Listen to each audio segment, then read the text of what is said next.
₹1500 का शेयर आज है 10,000 रुपये के ऊपर का। जी हाँ, मजाक नहीं कर रहा हूँ। एक ऐसी कंपनी के शेयर के बारे में बताऊंगा जो आज से ठीक 5 साल पहले इस कंपनी का शेयर प्राइस ₹1500 था और आज के दिन है 10,000 रुपये के ऊपर का। ये वीडियो सिर्फ एजुकेशनल पर्पज है, ना हम कोई भी स्टॉक खरीदने की सलाह देते हो ना ही बेचने की। तो बात आज करेंगे MCX के बारे में, कॉमोडिटी डेरिवेटिव एक्सचेंज के बारे में। ये कंपनी काम करती है under the rules and regulation of security exchange board of India यानी सेबी के अंदर एक काम करती है। और जब मार्केट बंद हुआ आज के दिन तो इस कंपनी का जो शेयर प्राइस था वो था 10,424 रुपीज़ 50 पैसे का। और आज भी मामूली सा रिटर्न निकाल के दिया इस कंपनी ने अपने शेयर होल्डर्स को 1.38% का। लेकिन 3 महीने 6 महीने से कुछ पता नहीं चलता है। आप लॉन्ग टर्म रिटर्न को देखें तभी किसी भी कंपनी में इन्वेस्ट करें, 1 साल 3 साल और 5 साल को। यदि इस कंपनी की बात की जाए MCX के बारे में तो 1 साल में जब मार्केट डाउन था इस कंपनी ने अपने शेयर होल्डर्स को बिल्कुल निराश नहीं किया, 72.79% का रिटर्न निकाल के दिया।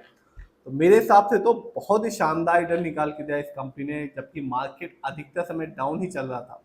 72% का रिटर्न निकाल के दिया, यानी आज से ठीक 1 साल पहले इस कंपनी का जो शेयर प्राइस था वो आपको मिल रहा था 6,113 रुपीज़ का, जो आज के दिन चढ़ गया है 10,424 रुपीज़ 50 पैसे का।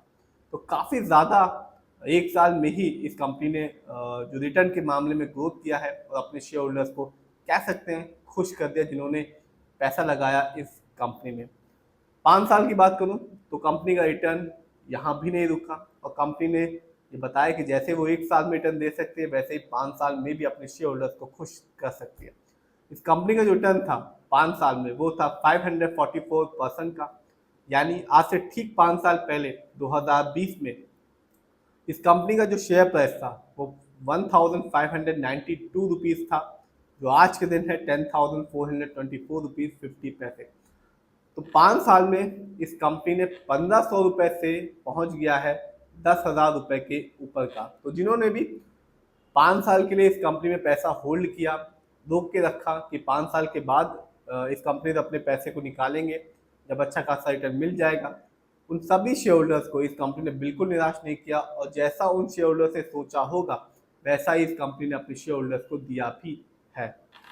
बात करें इस कंपनी के स्टॉक के परफॉर्मेंस की तो हाईएस्ट शेयर प्राइस गया इस साल इस कंपनी का 10,471 रुपीज़ 50 पैसे, जबकि 1 साल में इस कंपनी का लो शेयर प्राइस आया 4,408 रुपीज़ 15 पैसे का। इतना ही नहीं, इस कंपनी ने रिटर्न तो दिया ही अपने शेयर होल्डर्स को, इसी साल इस कंपनी ने अपने शेयर होल्डर्स को एक अच्छा खासा डिविडेंड भी दिया।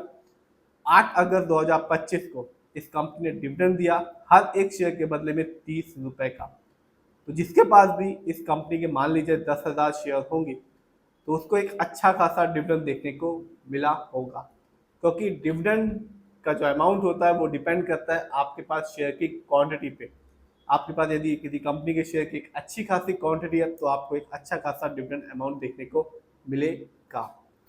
बात करें इस कंपनी के फंडामेंटल्स की तो जो कंपनी का मार्केट कैप है वो है 52,399 करोड़। ये कंपनी लार्ज कैप की कंपनी है क्योंकि लार्ज कैप का मार्केट कैप होता है 20,000 करोड़ के ऊपर का। पीबी रेशियो 25.10 है। शेयर मार्केट में अच्छा पीबी रेशियो कहलाता है 1 या तो बिलो 3। इंडस्ट्री पी 58.62 है। शेयर मार्केट में एक अच्छा इंडस्ट्री पी होता है 20 से लेके 25 के बीच में। अच्छा खासा इंडस्ट्री पी है इस कंपनी का। इंडस्ट्री पी ये बताता है कंपनी के स्टॉक मार्केट में कैसा परफॉर्म कर रहा है, क्या वो सस्ता तो नहीं, क्या वो बहुत ज़्यादा महंगा तो नहीं, क्या वो अंडर वैल्यूड तो नहीं, क्या वो ओवर वैल्यूड तो नहीं, डेट टू इक्विटी नहीं है, यानी कि इस कंपनी पर किसी भी तरह का कोई लोन कर्ज नहीं है। आरओई बहुत ही अच्छा है इस कंपनी का, कह सकते हैं शानदार है, 33.35% का है।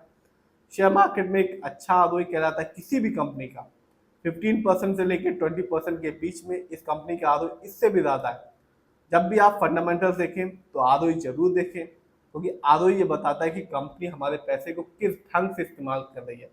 यदि वो सही से इस्तेमाल करती है तो आगे चल के फ्यूचर में एक अच्छा खासा बेनिफिट देखने को मिलेगा, और यदि हमारे पैसे को सही से कंपनी इस्तेमाल नहीं करती तो आगे चल के बेनिफिट देखने की संभावना कम हो जाती है।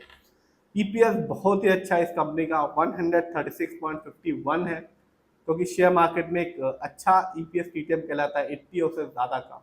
Earning per share trailing 12 month का मतलब होता है कंपनी ने लास्ट 12 महीने में कितना कमाया। डिविडेंड यील्ड है 0.29%। शेयर मार्केट में एक अच्छा डिविडेंड यील्ड कहलाता है 2% से लेकर 6% के बीच में। हाई डिविडेंड यील्ड ये बताता है कंपनी में इन्वेस्ट करने से फायदा होगा। देखते हैं इस कंपनी के फाइनेंशियल कंडीशन को। तो कंपनी का जो सितंबर क्वार्टर में रेवेन्यू था वो था 401 करोड़, जबकि 2025 में इस कंपनी ने ईयरली रेवेन्यू के मामले में कमाया 1209 करोड़ का, यानी कि 1209 करोड़ ईयरली रेवेन्यू रहा इस कंपनी का। प्रॉफिट की बात की जाए तो जो कंपनी का प्रॉफिट रहा सितंबर क्वार्टर में वो था 197 करोड़, जबकि 2025 में इस कंपनी का ईयरली प्रॉफिट था 560 करोड़ का। नेटवर्क, कंपनी का नेटवर्क 2024 की तुलना में 2025 में बढ़ गया है। आप देख सकते हैं इस साल इस कंपनी का जो नेटवर्क था वो था 1684 करोड़, जबकि पिछले साल इस कंपनी का जो नेटवर्क था वो था 1378 करोड़ का। नजर डालते हैं इस कंपनी के शेयर होल्डिंग पैटर्न को। तो सबसे पहले आता है म्यूचुअल फंड, जिनका पैसा इस कंपनी में सबसे ज्यादा लगा हुआ है 37.34% का, जबकि अदर डोमेस्टिक इंस्टीट्यूशन का पैसा इस कंपनी में लगा हुआ है 23.16% का, जबकि रिटेलर्स यानी कि हम लोग का पैसा इस कंपनी में लगा हुआ है 20.50% का, जबकि FII यानी कि विदेशी निवेशकों का पैसा इस कंपनी में लगा हुआ है 19%। तो कभी 1500 रुपए का शेयर प्राइस था, आज 10,000 रुपए के ऊपर का है।